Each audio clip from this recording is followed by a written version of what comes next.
Approximately 10 hours later.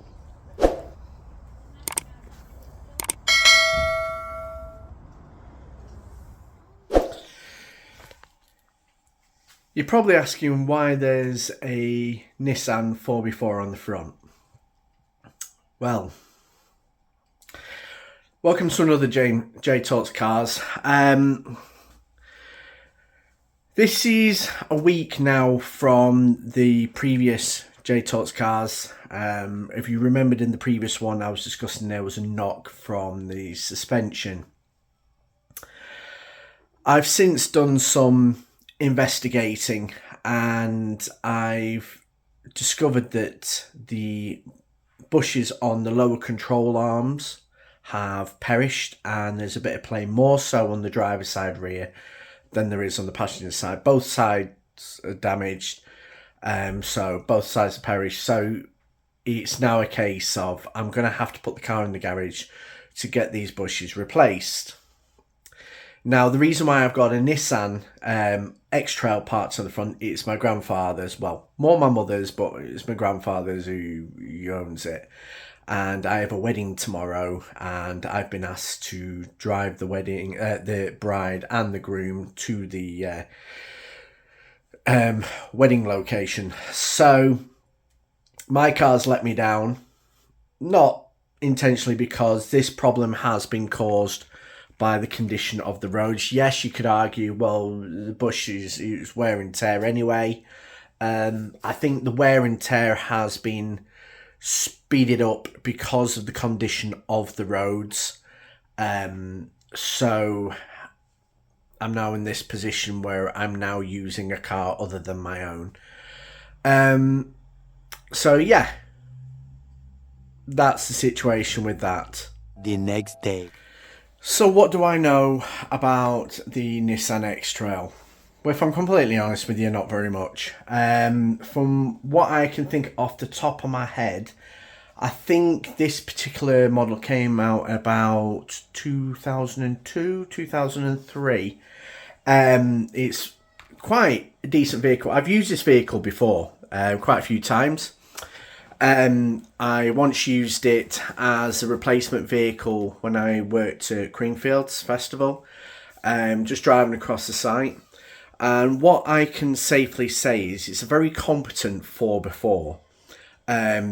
It's got a great four-wheel drive system. You can switch between your drive system and then a four-wheel drive system. It's very capable. It's quite rugged. Very solid, well built as well, in my opinion anyway, and a lot of space as well.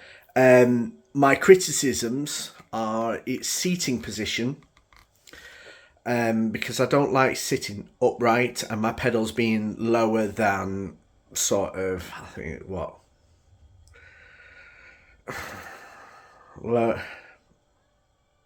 lower than 90 degrees, pretty much. Probably that's wrong, but you know what I mean. And the engine on it is a 2.5 DCI engine, which is a Renault engine. As you know, Nissan and Renault are pretty much the same company, or obviously they're owned by the same owner, but they also have their own brands. You car nerds know more than me, but I'm just generalizing.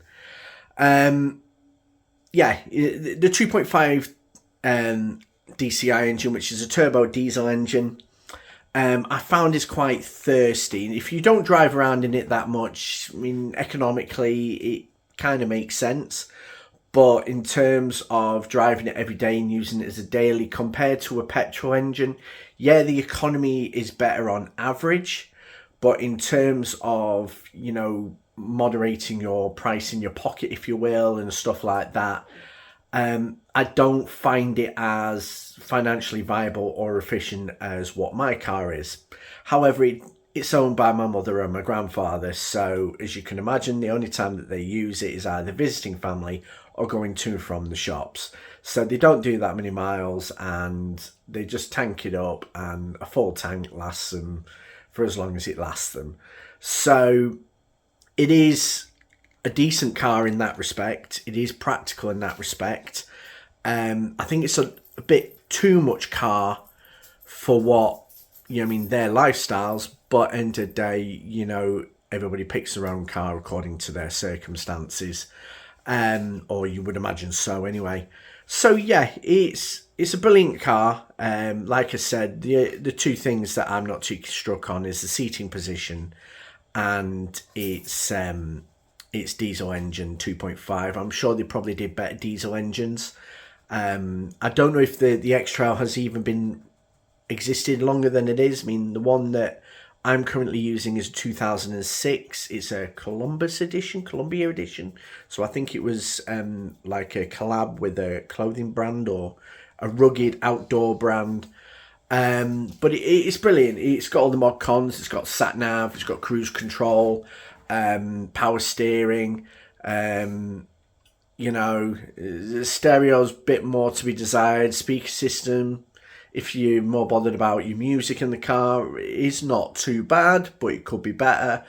And yeah, it is a great looking car. For what it is, it's very simple. It's no frills. It's very practical.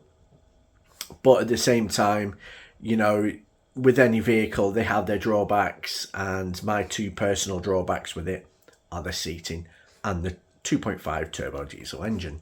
3 days later. Yeah, she's back in the garage again. 6.5 hours later.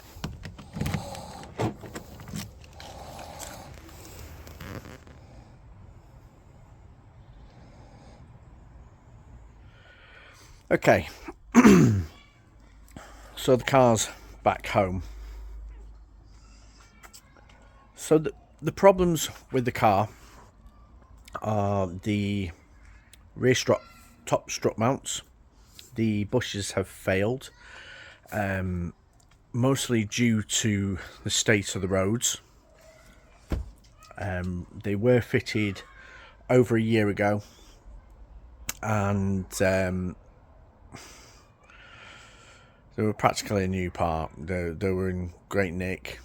So, I mean, yeah, you could argue wear and tear, but 12 months later, they've gone. No. So, I need two of them. So, they've now been ordered through Audi. I'm going to get OEM ones. However, Audi do not stock parts for cars over 15 years old. So, they're having to order them in to get them sent through to them in order for them to be delivered to my garage that I use, to Breckenridge Road. So that's a little bit of a spanner in the works, so I'm going to have to wait to get them done. The other little problem I've got is my window regulator.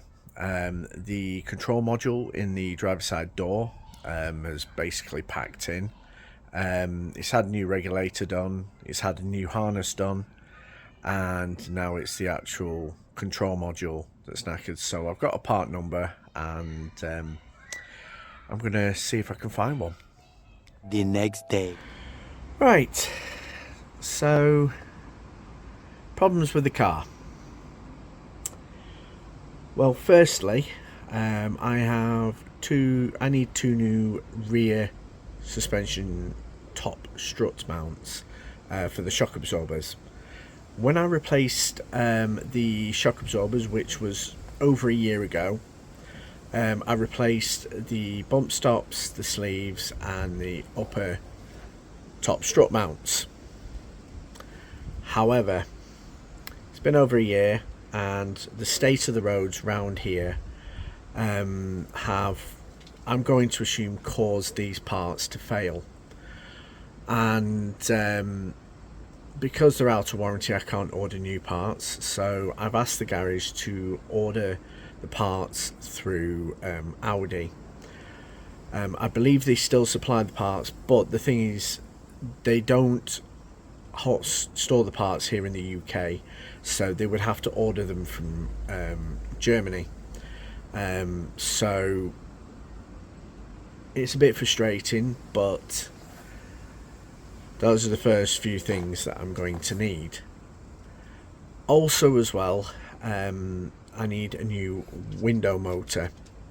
Now the window motor, I've replaced the window regulator, I've replaced the harnesses, I've even had everything checked on the inside of the window, the mechanism. This is the driver's side as well, sorry, I forget.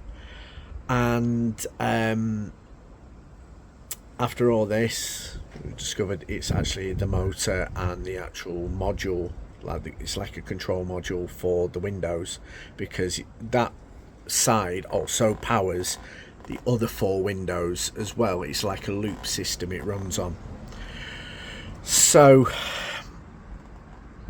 frustrating thing is, I now don't have a car until the parts arrive.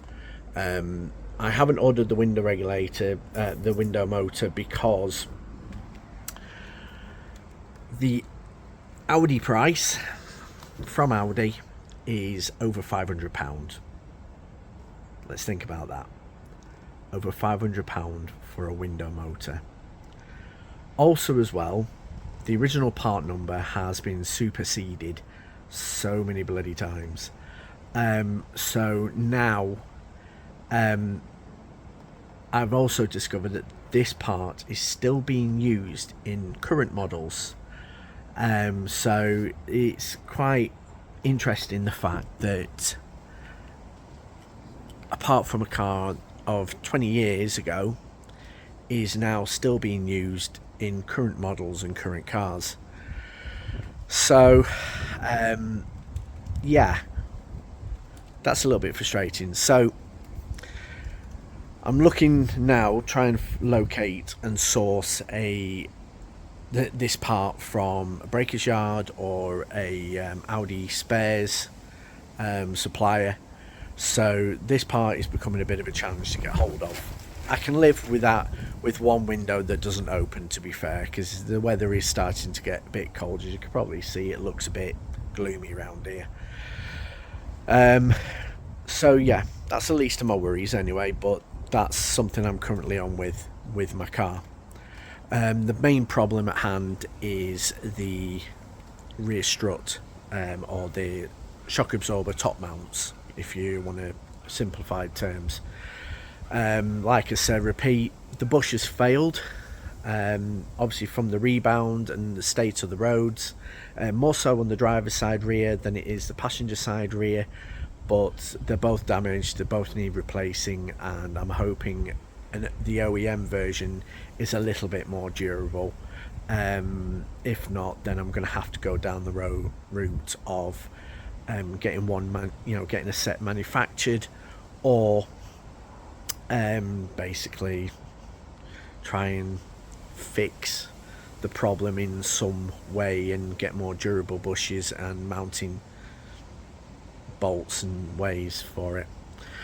So yeah, so as it is, I am now stuck without a car until probably next week, which is quite disappointing really, because this content has taken 2 weeks to film and there's not been much in it. So yeah, a little bit frustrating. Now regarding the damage to my car, now I've approached my local council regarding the damage, and their advice is to go through my insurance. I have a problem with this. Why should I go through my insurance to bump up my premium over their negligence? Why should it still cost me? I mean, I know my policy is protected, but let's hypothesize, let's say it wasn't. Why should I risk bumping up my insurance even more than what it already has been doing for the sake of covering a repair? I think it's bloody disgraceful, the fact that the council has now reverted to doing this. There was once upon a time you could go in with the bill and proof of damage with pictures and evidence, and you could claim that money back. I would assume that there have been people that have taken advantage of this, and I would probably assume as to why they're now doing this through the insurance. But I'm not prepared to go through my insurance to claim for the repairs of my vehicle, because it doesn't just go against their insurance, it goes against my name as well. So I am at a loss, really, that this is still going to come out of my pocket regardless, and if I went through the insurance it would come out of my pocket twice potentially. So yeah, I want to know if other people have had this situation with their councils and what your opinions are. I'd like you to put them in the comments below, because I genuinely feel as though our local councils are taking the mick out of this. The areas which I am aware of, or the areas that to my knowledge I feel have done the damage, have since been resurfaced. Excuse the wind. But some of it's been resurfaced and some of it has been patched. Now, by patched, you would assume there's like, oh, potholes, put a little bit of tarmac there, and you would expect them to flatten it properly. No. It ends up worse than what it started. Also as well, and I'll give you an example here, top of Slater Lane here in Leyland, they have literally dug up, resurfaced the worst areas of the junction, which is brilliant. Why am I complaining? They've not done it to, in my opinion, a satisfactory standard. Now, what would I know? I'm not a road technician, but you would expect when you resurface an area that it would be considerably smoother than what it was before they even did the work. No, it's far worse. It's like driving over a cobbled road where they've done it. They've not smoothed it properly. They've not done the job. I mean, they've done the job, but they've not done it to a standard that you would expect. And I feel, again, that's a disgrace. Again, I want to open that up to conversation as well, because our local road network gets millions ploughed into it, and I do mean millions, maybe billions. I think billions is an exaggeration, but we'll say millions to be probably realistic. And the job's not been done proper. It still ends up in a worse state in some form or another. And as well, when they fill the potholes or they just kind of patchwork the holes again within the next 6 months. Now, you could argue weather and the amount of cars on the road, and you know something, you're most likely not wrong by saying that. But if we think with a bit of common sense here, you know, we pay money towards this facility, whether that be through our taxes, road tax, even though that's open for debate, and the government gives certain grants or something to the local councils towards their infrastructure and stuff like that, but yet the job is not done, or where that money, it doesn't seem like the money's going where it's supposed to, because it's a very half-hearted attempt at improving the infrastructure and the road networks and stuff like that. So my personal gripe is the fact that, one, if I get damage to my car, to be reimbursed I have to go through my insurance, which I think is disgraceful. And secondly, the money that goes towards that council, or the county area that's responsible for the infrastructure, either the people they're getting doing the work are incompetent, or they're not bothered about the quality of the roads, because end of the day, if they do half a job, it saves a little bit of money, but yet it costs us, the road user, more down the line. Caveat with this argument is that's wear and tear.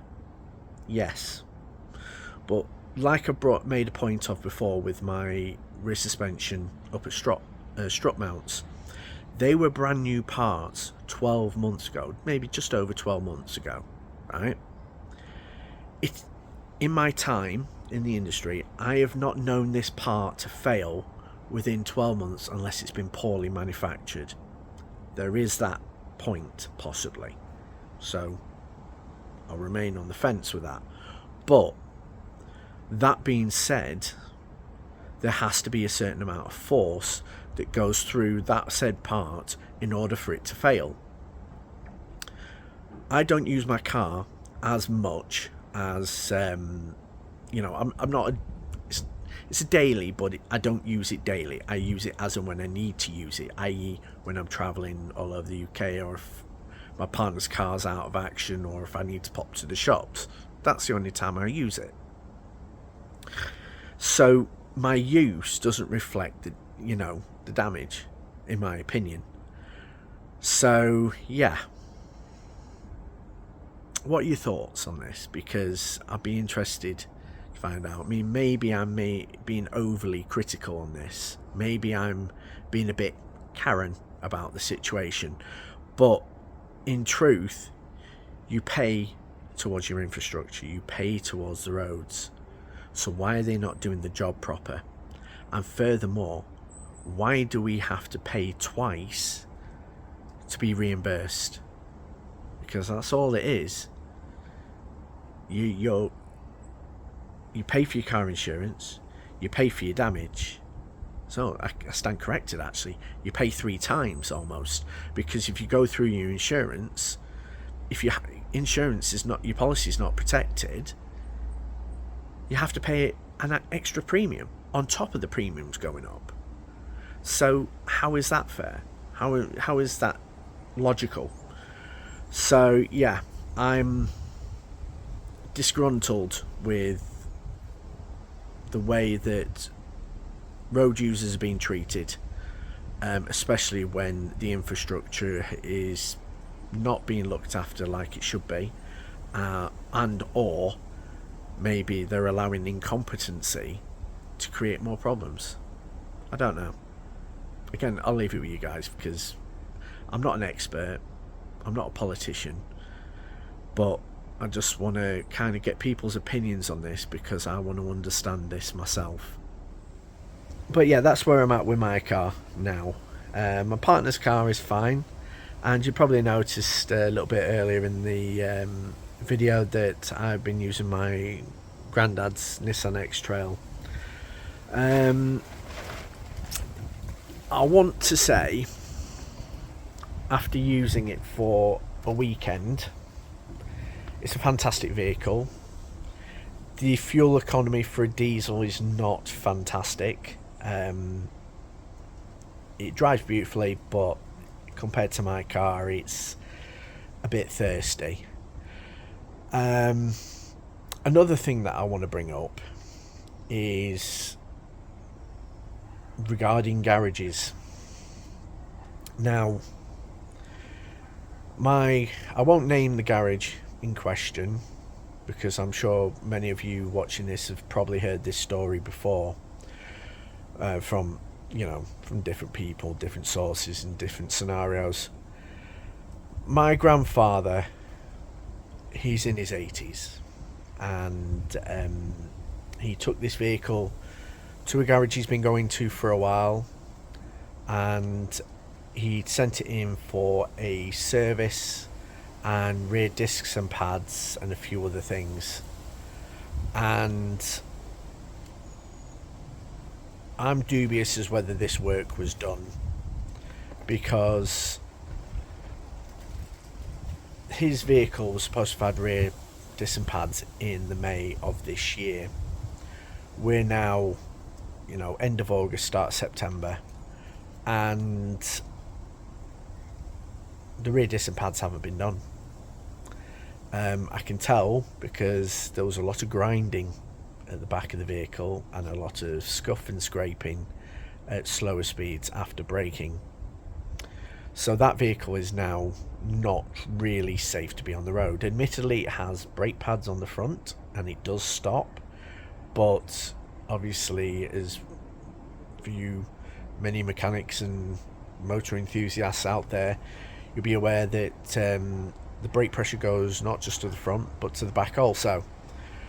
So my grandfather doesn't really want to confront him over this, but myself and other members of the family have warned him about this particular garage being rogues, and I'm now, I've booked his vehicle in at the garage that I use. Brackenhash Road garage in Leyland is a fantastic garage. They have fantastic staff. Len and Craig, and there's another chap there, I never caught his name. They're all a great bunch of lads, very reliable, very trustworthy, very honest, very busy, because they are competent, safe mechanics, and yeah, it's a little bit it's not a little bit, it's very disgraceful that my grandfather was taken advantage of by this previous garage. So I'll be taking his vehicle I've booked his vehicle in to the garage that I use, because they're very trustworthy lads, very reliable lads, and